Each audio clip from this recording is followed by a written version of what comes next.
Israel का दावा है कि उसकी बमबारी में हिजबुल्लाह को भारी नुकसान पहुंचा।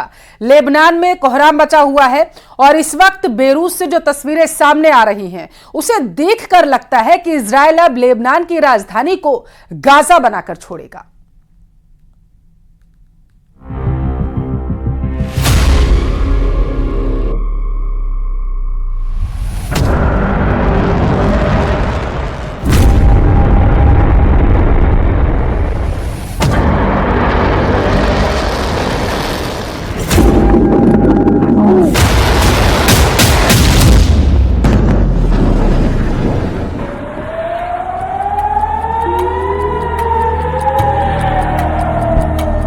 बस कुछ घंटे पहले यहां ऊंची बहुमंजिला इमारतें हुआ करती थी।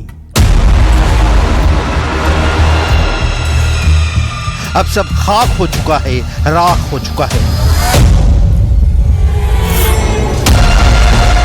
मलबे के बीच से उठता धुआं गवाही दे रहा है कि हमला कितना विनाशकारी, कितना विध्वंसक था। सड़क के किनारे दूर दूर तक लेबनान की राजधानी इजरायली हमले के कहर से जार जार है।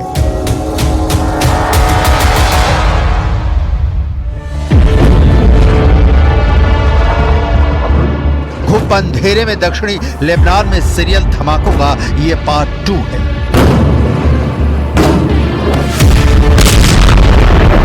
बारूद फुलझड़ी की मानिंद बिल्डिंगों पर गिर रहा है।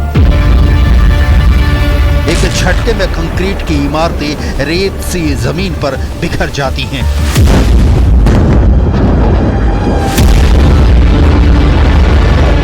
लेबनान की राजधानी बेरूत में कई शक्तिशाली विस्फोट हुए।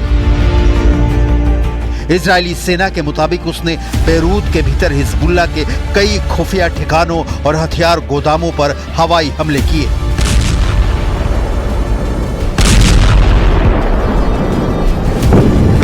ये हमले इजराइल की ओर से स्थानीय नागरिकों को क्षेत्र खाली करने की चेतावनी जारी करने के कुछ ही घंटों बाद हुए।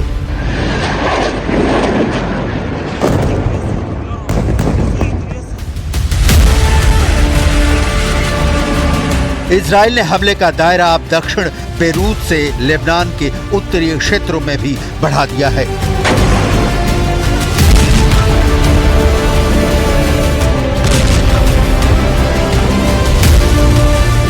लेबनान के पहाड़ी इलाके अलमाद्या में इजरायली वायुसेना ने कुछ इमारतों को निशाना बनाकर बमबारी की। –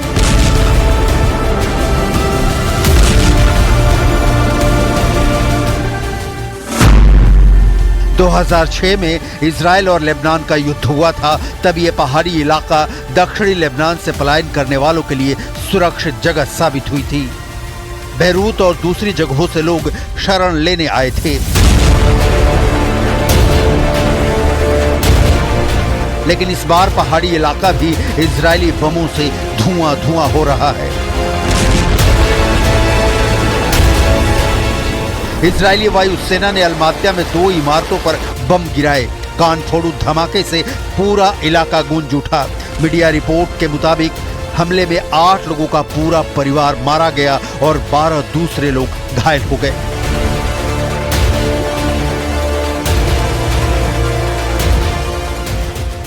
इजराइल लेबनान में ठीक वही कर रहा है जो उसने गजा में हमास के साथ किया था। इजरायली डिफेंस फोर्सेज वही दलील लेबनान के लिए भी दे रही हैं जो वो कभी गजा के लिए दिया करती थी। दरअसल इजराइल का मानना है कि हिजबुल्लाह के आतंकी लेबनान की बस्तियों में आम लोगों के साथ छुपकर बैठे रहते हैं और मौका पाते ही इजराइल पर अटैक कर देते हैं। इसलिए उनको वहीं पर नेस्तनाबूद करना बेहद जरूरी है।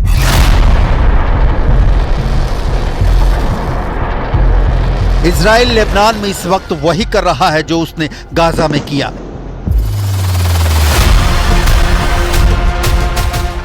इजरायली डिफेंस फोर्स की लेबनान हमले को लेकर वही दलील है जो वो गाजा के लिए दिया करती है। इजरायली सेना के मुताबिक लेबनान में हिजबुल्लाह के आतंकी बस्तियों में आम लोग के बीच छिपकर हमले कर रहे हैं, जिन्हें नेस्तनाबूद करने के लिए हमले जरूरी हैं। गाजा में 40,000 लोगों की मौत के पीछे भी इजराइल का तर्क है कि उसका टारगेट आम फिलिस्तीनी नहीं है, लेकिन हमास इन्हें ह्यूमन शील्ड यानी मानव दीवार की तरह इस्तेमाल करता है, जिसके द एंड के लिए इजरायली डिफेंस फोर्स का अटैक करना जरूरी हो जाता है। नतीजा है कि इजराइल तो चल ही रहा है, अब लेबनान के लोग भी बेमौत मारे जा रहे हैं।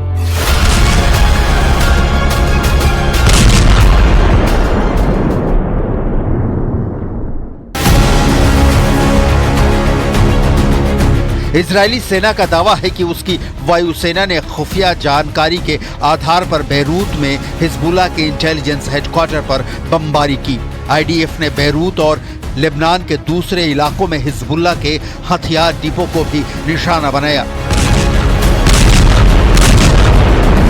लेबनान के सार्वजनिक स्वास्थ्य मंत्रालय के मुताबिक माउंट लेबनान के किमातियह में इजरायली हवाई हमले में 3 बच्चों सहित 6 लोग मारे गए।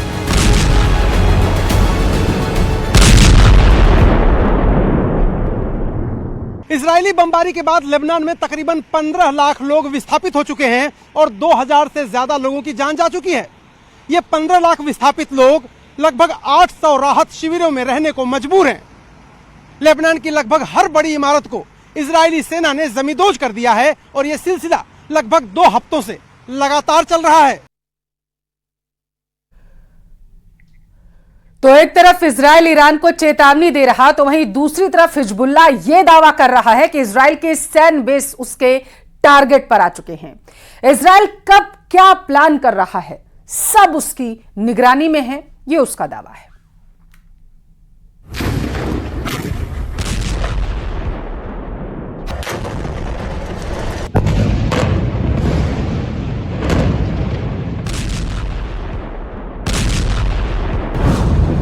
ये वीडियो हिजबुल्लाह की तरफ से जारी किया गया है।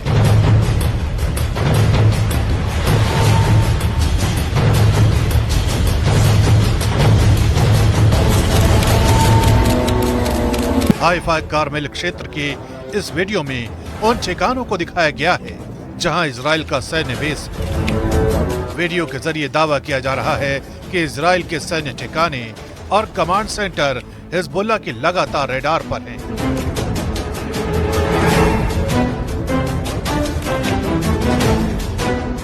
और हिजबुल्लाह के लड़ाके किसी भी वक्त इन अड्डों पर तबाही का बारूद बरसा सकते हैं। इस वीडियो को जारी करने का मकसद साफ है और वो ये कि इजराइल के खिलाफ हिजबुल्लाह कितनी मजबूती से खड़ा है। और अब इजराइल के खिलाफ हिजबुल्लाह की स्ट्रेटेजी का नतीजा भी देख लीजिए। ये तस्वीरें हाइफा से आई हैं, जहां हिजबुल्लाह के रॉकेट हमलों ने भारी तबाही मचाई है। न्यूज 18 की टीम ने ग्राउंड जीरो से इस हमले की सारी कहानी बताई है। दावा किया जा रहा है कि हिजबुल्लाह के लड़ाके इजराइल की टेरिटरी में 360 बारूदी हमले कर चुके हैं। इसी बीच खबर ये भी आ रही है कि इजराइल एयरफोर्स के हमले में गोलान टेररिस्ट नेटवर्क को बड़ा झटका लगा है। बताया जा रहा है कि इजराइल के इस हमले में हिजबुल्लाह का अहम किरदार अदहाम जहाद मार गिराया गया है। ये हिजबुल्लाह की सीरिया में मौजूद terror cell Golan terrorist network का हिस्सा था। भले ही इजराइल लगातार हिजबुल्लाह के कमांडरों को खत्म करने का दावा कर रहा है, लेकिन जिस तेजी के साथ हिजबुल्लाह के लड़ाके इजराइल के खिलाफ जवाबी कार्रवाई कर रहे हैं, वो अपने आप में साबित कर रहा है कि हिजबुल्लाह के लड़ाकों को कवर फायर देने के लिए कई ताकतें लगी हैं, जिसमें ईरान का नाम सबसे ऊपर है। यही वजह है कि इजराइल का अगला टारगेट किसी भी वक्त ईरान हो सकता है।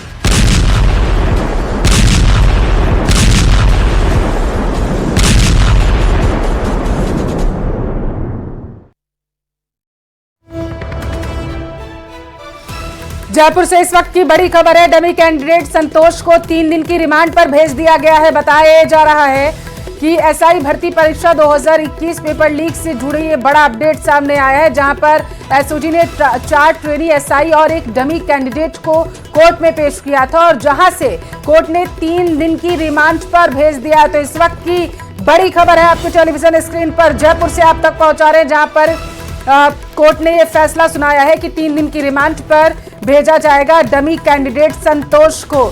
डमी कैंडिडेट संतोष अब 3 दिन की रिमांड पर रहेंगे, वहां उनसे पूछताछ की जाएगी और दावा यह किया जा रहा है कि पूछताछ में कई साक्ष्य जो हैं वो टीम को मिल सकते हैं। तो ट्रेनी एसआई मोनिका, रेणु कुमारी चौहान और सुरजीत सिंह यादव और नीरज कुमार यादव को 7 दिन की रिमांड पर भेजा गया है।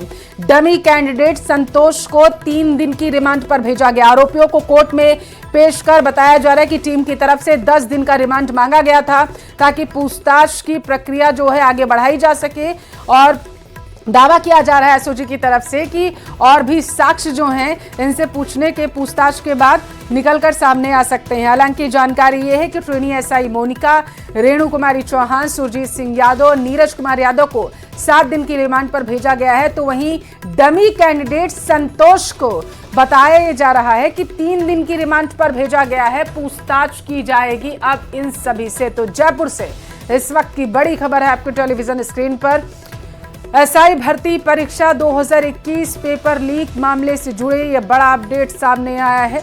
आपकी जानकारी के लिए आपको बताते चले कि आज कोर्ट में पेश किया गया था डमी कैंडिडेट्स के साथ जो ट्रेनी एसआई थे उन्हें पेश किया गया था। जानकारी ये सामने निकल कर आई है कि 3 दिन की रिमांड पर जहां संतोष को भेजा गया है डमी कैंडिडेट के तौर पर, वो बैठे थे एग्जाम में, बताया जा रहा है उनको 3 दिन की रिमांड पर भेजा गया है और वहीं 7 दिन की रिमांड पर जो अन्य आरोपी हैं उनको भेजा गया है। तो ये बड़ी खबर है आपके टेलीविजन स्क्रीन पर। आरोपियों को कोर्ट में पेश कर 10 दिन की रिमांड जो है टीम की तरफ से मांगा गया था। हालांकि 7 दिन की रिमांड पर बाकी आरोपी और 1 दिन की रिमांड पर डमी कैंडिडेट को भेजा गया।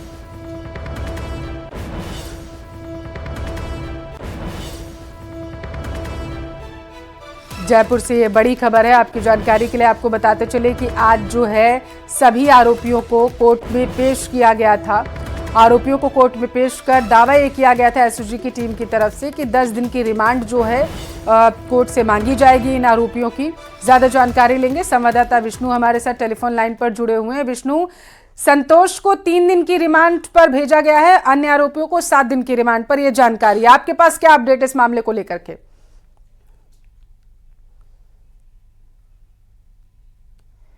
विष्णु, आवाज आ रही है आप तक? अपरिहार्य कारणों की वजह से हमारा संपर्क विष्णु से टूट चुका है, दोबारा संपर्क करने की कोशिश करेंगे। फिलहाल के लिए बड़ी खबर आप तक पहुंचा रहे हैं जहां पर 10 दिन की रिमांड पर मांगी गई थी आरोपियों की एसओजी टीम की तरफ से। हालांकि जानकारी ये सामने निकल कर आ पाई है कि डमी कैंडिडेट की जो रिमांड है वो 3 दिन की मिली है टीम को। 3 दिन में अब डमी कैंडिडेट संतोष से टीम जो है वो पूछताछ करेगी और पूछताछ में क्या साक्ष्य निकलकर सामने आते हैं ये भी देखने वाली बात होगी। संवाददाता हमारे साथ विष्णु टेलीफोन लाइन पर जुड़े हुए हैं ज्यादा जानकारी के साथ। विष्णु, कोर्ट की तरफ से क्या कहा गया है? देखिए, आज एसआई भर्ती परीक्षा के मामले में 4 ट्रेनी एसआई जिसमें सब इंस्पेक्टर मोनिका, रेणु कुमारी चौहान, सुरजीत सिंह यादव और नीरज कुमार यादव को कोर्ट में पेश किया गया था एसओजी की ओर से। वहीं पर एक डमी कैंडिडेट संतोष को पेश किया गया था। ऐसे कुल 4 ट्रेनी एसआई और एक डमी कैंडिडेट को पेश किया, जिनमें चारों ट्रेनी एसआई को 7 दिन के रिमांड पर कोर्ट ने भेजा है और वहीं पर डमी कैंडिडेट संतोष कुमारी को 3 दिन की रिमांड पर कोर्ट ने भेजा है। और पूरे मामले में आज करीब माने तो 6 घंटे बहस चली, 6 घंटे तक जिरह हुई, बीच बीच में होती रही। आखिरकार जो सीजेएम कोर्ट है उन्होंने सभी आरोपियों को रिमांड पर भेज दिया। तो चारों ट्रेनी एसआई अब 7 दिन के रिमांड पर, यानी कि 17 तारीख तक एसओजी की रिमांड पर रहेंगे। और वहीं डमी कैंडिडेट के रूप में पकड़ी गई संतोष कुमारी को 3 दिन तक रिमांड पर रहना होगा। जी, लेकिन विष्णु, 10 दिन की रिमांड मांगी गई थी, शायद ये जानकारी थी एसओजी टीम की तरफ से। देखिए, बिल्कुल 10 दिन का रिमांड एसओजी की ओर से मांगा गया था, लेकिन आज बचाव पक्ष के जो एसएस हो रहा उन्होंने यानी जो नीरज कुमार यादव की ओर से कहा कि ये जो गिरफ्तारियां हैं वो इलीगल है, अवैध रूप से इनको रखा गया था हिरासत में। तो तमाम गर्मागर्म बहस के बाद, दलीलों के बाद आखिरकार अब कोर्ट ने अपना फैसला सुना है। जी, क्या मुख्य बातें रही थी दलीलों की, ये आप जानकारी सामने निकल कर आ पाई है क्या आपके सूत्रों के हवाले से? तो विष्णु, हमारे संवाददाता ये जानकारी दे रहे थे कि आरोपी के जो वकील थे उन्होंने कहा कि क्योंकि ये गिरफ्तारियां जो की गई थी अवैध तरीके से की गई थी, इसी वजह से जो 10 दिन की रिमांड मांगी जा रही थी एसओजी टीम की तरफ से, ताकि पूछताछ जो है वो की प्रक्रिया को आगे बढ़ाया जाए। क्योंकि एसओजी की टीम से कहा जा रहा था कि पूछताछ जब इनसे की जाएगी तो ऐसी संभावना है कि और साक्ष्य मिलेंगे। 4 मुलजिमों को जो एसआई ट्रेनी थे उनको गिरफ्तार करके पेश किया था, जिसमें न्यायालय ने 17 तारीख तक पेशी दे दी है। हमने इसमें ऑब्जेक्शन भी फाइल किया कि एसओजी अब मनमर्जी कर रही है, किसी की पूछताछ के आधार पर हर किसी को उठाई जा रही है, जबकि ऐसा कानूनन नहीं हो सकता। जब उनके पास कोई तथ्य नहीं है, कोई रिकॉर्ड नहीं है, केवल किसी के नाम ले देने से किसी व्यक्ति को उठाना या किसी ट्रेनिंग ऑफिसर को उठाना उसके खिलाफ जाता है। संतोष को भी रिमांड ऑर्डर भेजे? जी, संतोष को भी रिमांड ऑर्डर। संतोष का रिमांड 3 दिन का है, 12 तारीख का है। उसके अलावा जितने भी थे उनको 17 तारीख का रिमांड दिया गया। तो ये बचाव पक्ष के वकील को आप सुन रहे थे, उन्होंने कहा कि ये दलीलें दी गई थी कि जिस तरीके से एसओजी की टीम लगातार ट्रेनी एसआईज को उठा करके और उनसे पूछताछ कर रही है, ये गैर कानूनी है। 17 तक है, बाकी 1 का 12 तक, 4 का 17 तक है, बाकी 1 का 12 तक, 4 का 17 तक है, बाकी 1 का 12 तक। खबरों में आगे बढ़ेंगे। आपको बता दें कि जयपुर से ये बड़ी खबर हमको बता रहे हैं, जहां पर एसआई भर्ती रद्द करने या ना रद्द करने पर जल्द फैसला हो सकता है। समीक्षा को लेकर मंत्रियों की कमेटी का काम जो है वो पूरा हो चुका है, ऐसी जानकारी सामने निकल कर आ पा रही। कैबिनेट कमेटी ने एसओजी से फीडबैक भी लिया है, तो एसआई भर्ती पर जल्द फैसला हो ऐसी मांग है। बताया जा रहा है गृह विभाग के अधिकारियों से फीडबैक लिया जा रहा है पूरे मामले को लेकर के। एसओजी से भी कैबिनेट कमेटी ने फीडबैक लिया है ताकि प्रक्रिया को आगे बढ़ाया जाए। मंत्रियों की मंत्रणा के बाद कमेटी सरकार को रिपोर्ट सौंपेगी।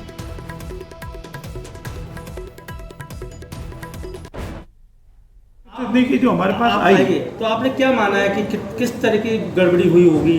क्योंकि आपने देखा अलग अलग तरह के व्यूज आए, उन सब का संकलन किया है। सारी बातें जो किसी ने बताई है वो सारी बातों, अनेक लोगों ने कहा था गड़बड़ियाँ बहुत हुई, कुछ ने कहा था अब हम तो मेहनत करके बने, तो अपना अपना सब अपनी अपनी बातें कही। तो कितने फीसदी मानते हो गड़बड़ी हुई? नहीं, ये कितना फीसदी है ये निर्णय हमारे लिए संभव नहीं है। लॉ ने अपना दिया, अपना लॉ दिया, अलग लोगों ने दिया, पुलिस ने अपना दिया, एसओजी ने अपना दिया, अलग अलग दिया, सबकी बातें हमने सबका संकलन किया है। और हम बैठ करके आपस में हमारी जो एक मत राय, सर्वसम्मति की राय होगी वो हम सरकार को भेज देंगे। बाकी उचित स्थान पर उचित अथॉरिटी इसको रखनी नहीं रखनी इसका निर्णय लेगी। वॉर जोन में मचे घमासान के बीच इजरायल से एक बहुत बड़ी खबर सामने निकल कर आ पा रही है। जानकारी है कि इजरायल के रक्षा मंत्री योआव गैलेंट ने एक बार फिर से ईरान को अंजाम भुगतने की चेतावनी दी है। रक्षा मंत्री ने कहा है कि ईरान पर इजरायल का हमला सटीक और चौंकाने वाला होगा।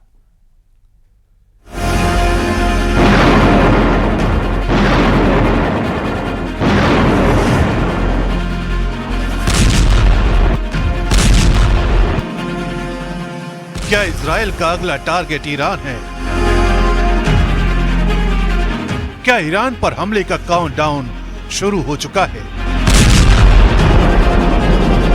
क्या खामेनेई को सबक सिखाने वाला है इजरायल? क्या ईरान पर हमले की तारीख तय हो चुकी है? अभी तक ईरान की मिसाइलें इजरायल की जमीन पर कहर बरपा चुकी हैं। अभी तक ईरान के रॉकेट इजरायल के आसमान को धुआं धुआं कर रहे थे, लेकिन धीरे धीरे इजरायल की सेना का आक्रोश 7वें आसमान को पार कर रहा है। उसकी सेना का धैर्य जवाब दे रहा है। यही वजह है कि अब इजरायल के रक्षा मंत्री ने ऐसा बयान दिया है जो ईरान के होश उड़ाने के लिए काफी है। इजरायल के रक्षा मंत्री ने ईरान को चेतावनी देते हुए कहा है, ईरान में इजरायल का हमला घातक, सटीक और चौंकाने वाला होगा। ईरान समझ नहीं पाएगा कि क्या हुआ और कैसे हुआ। पिछले सप्ताह ईरान के हमले आक्रामक थे, लेकिन वे विफल रहे क्योंकि वे गलत थे। ईरान के हमलों में आईएएफ को कोई नुकसान नहीं हुआ और सभी रनवे चालू हैं। किसी विमान को नुकसान नहीं पहुंचा है, न ही किसी सैनिक या नागरिक को। यानी इजरायल ईरान के खिलाफ कुछ बड़ा प्लान कर चुका है। इजराइल एयर डिफेंस कुछ ऐसा करने वाली है जिसकी कल्पना भी ईरान ने नहीं की होगी। इसे ऐसे ही समझा जा सकता है कि अभी तक इजराइल के खिलाफ ईरान 2 बार मिसाइल हमलों को अंजाम दे चुका है। आपको याद होगा कि ईरान ने 13 अप्रैल को सबसे पहले इजराइल पर हमले शुरू किए थे और इसे ऑपरेशन ट्रू प्रॉमिस का नाम दिया गया था। 1 अक्टूबर को ईरान ने इजराइल पर 200 से ज्यादा मिसाइलें दागी और इसे ऑपरेशन ट्रू प्रॉमिस पार्ट 2 का नाम दिया गया। ईरान ने इजराइल के जले पर नमक तब और छिड़क दिया जब उसने इस पूरे ऑपरेशन को अंजाम देने वाले सेना के ऑफिसर को मेडल देकर सम्मानित किया और यह मेडल खुद अयातुल्लाह अल खमनई ने दिया। लेकिन अब इजराइल के डिफेंस मंत्री के बयान के बाद यह लगभग तय है कि अब तबाही का सायरन ईरान के अंदर बजेगा। ऑपरेशन ट्रू प्रॉमिस के जरिए ईरान की सेना इजराइल में अपनी मिसाइलों की बौछार कर चुकी है, लेकिन अभी तक इजराइल की तरफ से कोई कार्रवाई नहीं की गई। दुनिया इसी बात को लेकर आशंकित है कि आखिर इजराइल ने अपनी मिसाइलों का मुंह ईरान की तरफ क्यों नहीं मोड़ा। लेकिन इजराइल के रक्षा मंत्री योआव गैलेंट का बयान ये तस्दीक कर रहा है कि ईरान के खिलाफ हमला बेहद प्लान्ड तरीके से अंजाम दिया जाने वाला है और अभी तक इस प्लान को सीक्रेट रखा गया है। लेकिन ईरान को आगाह भी किया गया है कि किसी भी वक्त ईरान के आसमान में इजराइल के शोले बरस सकते हैं।